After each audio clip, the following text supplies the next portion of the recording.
आप बता रहे थे ना कि हम सऊदीया में थे, पीछे से खबरें चली, इंटरव्यू चले और आपके डॉक्टर जाकिर नाइक साहब के ऊपर बड़े संगीन इल्जामात लगाए गए कि जी मनी लॉन्ड्रिंग, बम धमाकों, इस तरह के टेररिज्म की तरफ इशारे किए गए, यही एलिगेशन लगाए गए।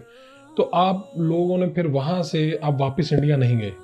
नहीं, फिर आप वापस इंडिया नहीं गए, तो वहां से फिर आप कहाँ, मलेशिया की तरफ गए? जी, उसके बाद जब मलेशिया के इंतखाब एक्चुअली पहले इनिशियली मीडिया हाइप था जी, जो 2016 में जो हुआ था, ये रमज़ान के महीने में, तो इनफैक्ट 1 डे बिफोर ईद शुरू हुआ था ये, तो इनिशियली मीडिया में ही था, तो हमें लगा था कि शायद ये सिर्फ मीडिया हाइप में, क्योंकि मीडिया में बहुत सी चीज़ें आते हैं, लेकिन उसके बाद एस्केलेट होते गया और फिर उसके बाद हम लोग बट नेचुरल इवेंचुअली मलेशिया में गए और मलेशिया में अभी अल्हम्दुलिल्लाह हम लोग सेटल्ड है। और मलेशिया अल्हम्दुलिल्लाह it's a good Islamic country और in the sense that it is democracy but natural, लेकिन इस्लाम इज द स्टेट रिलीजन। तो इसका मतलब आप गए वहां पर इबादत की गर्ज से सऊदीया? हम लोग हर साल सऊदीया जाते हैं और रमजान में तो वहमो गुमान में नहीं कि वापस नहीं अब जाना होगा जहाँ पे हम रहते हैं, तो फिर आप इवेंचुअली कोई इंतजामात नहीं करके आते, ऐसा कुछ नहीं करते? जी, और अनफॉर्चुनेटली जो मीडिया कहती है क्या वो इंडिया से भाग के गए, हम लोग ऑलरेडी इंडिया के बाहर थे, तो भागने की बात आती नहीं है। हम लोग इंडिया के बाहर थे और जब इशू शुरू हुआ था और फिर उसके बाद हम लोग मलेशिया गए। आप कितने बहन भाई हैं? डॉक्टर जाकिर नाइक साहब ने सिर्फ एक शादी की या एक से ज्यादा शादी? एक ही शादी की। आप कितने बहन भाई हैं? हमारे 2 बहनें हैं। तो आप सबसे बड़े हैं? जी, मैं सबसे बड़ा। तो आपने सबसे पहले यानी ये दावत का काम या पब्लिक स्पीकिंग कब किया, किस उम्र में किया और सामने क्या मंजर था?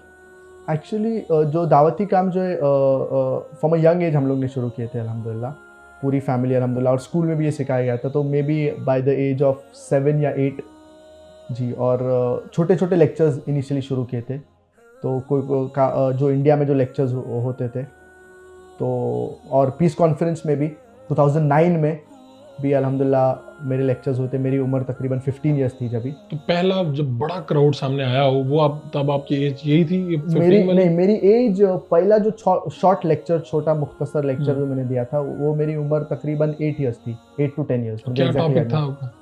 मेरे को टॉपिक याद नहीं, टू बी ऑनेस्ट। तो 8 साल की उम्र में बेसिकली वो माय एम्बिशन इन लाइफ था जी, माय एम्बिशन इन लाइफ वो टॉपिक था, शॉर्ट स्पीच थी।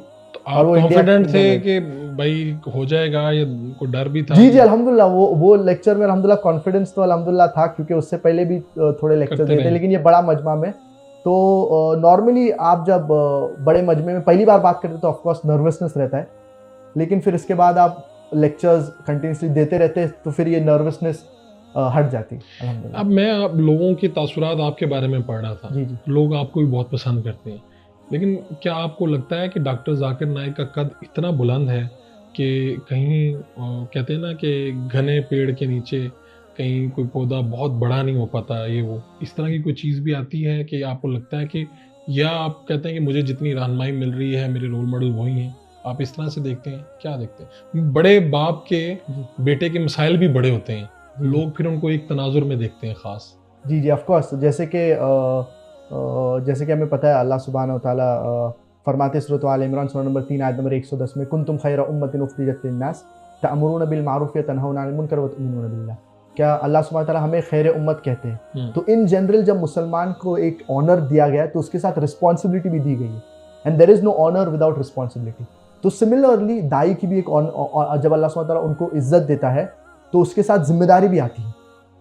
तो इसीलिए जब अल्लाह सुब्हानहू व तआला अल्हम्दुलिल्लाह वालिद को इज़्ज़त दिया तो उसके बाद रिस्पॉन्सिबिलिटी, और ये काफ़ी बड़ी जिम्मेदारी भी है, और मैं भी ये उम्मीद रखता हूँ क्या इंशाल्लाह I can continue the legacy, क्योंकि लोगों के यही दुआ है क्या जो दावती काम जो है वो कंटिन्यूस रहे और ये कंटिन्यू हो दावती काम। तो आप शरारतें वगैरह नहीं करते थे? क्योंकि लोग तो पॉइंट आउट करते होंगे ये डॉक्टर जाकिर नाइक का बेटा है, जब आप अपनी बचपन में, तो क्या गुरेज करते थे आप? संजीदा थे या शरारती थे, कैसे थे?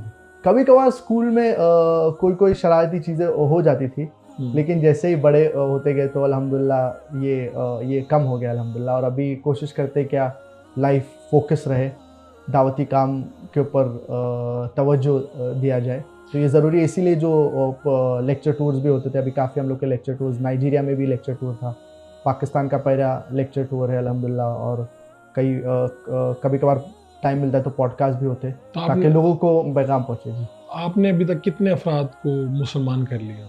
आपके हाथों कितने? मेरे हाथों तो मेरे ख्याल से 2 या 3 हुए, लेकिन जैसे कि हदीस में आता है लन यहदिबिकल्लाहु रजुलन खैर लन यहदिबिकल्लाहु रजुलन वाहिदन खैरुल लक मिन हुम्रिन निअम, कि अगर एक भी इंसान, एक भी शख्स आपके ज़रिए अगर इस्लाम कबूल करता है, it is better than the red camels, जो लाल ऊँट से भी बेहतर है। तो मतलब अल्लाह सुब्हानहू व तआला हिदायत देने अल्लाह के हाथ में, to give guidance in the hands of अल्लाह सुब्हानहू व तआला। तो वो सबसे ज़्यादा ज़रूरी है कि आप अल्लाह का पैगाम पहुँचाएँ, वो ज़रूरी है, और हिदायत अल्लाह देने वाला होता है। जी तो हालात अगर ठीक हो जाते हैं और आपको मौका मिले तो आप फिर इंडिया वापस जाना पसंद करेंगे? जी, डेफिनेटली, क्योंकि इंडिया में जो एनवायरनमेंट है दावा करने के लिए, और इनिशियली भी जो दावती काम जो होता था अल्हम्दुलिल्लाह उधर से ही शुरू हुआ है। तो ऑफ कोर्स वी होप, उम्मीद है क्या वापस भी इंडिया जाए तो इंशाल्लाह, आपका अगर अल्लाह क्या चाहे तो।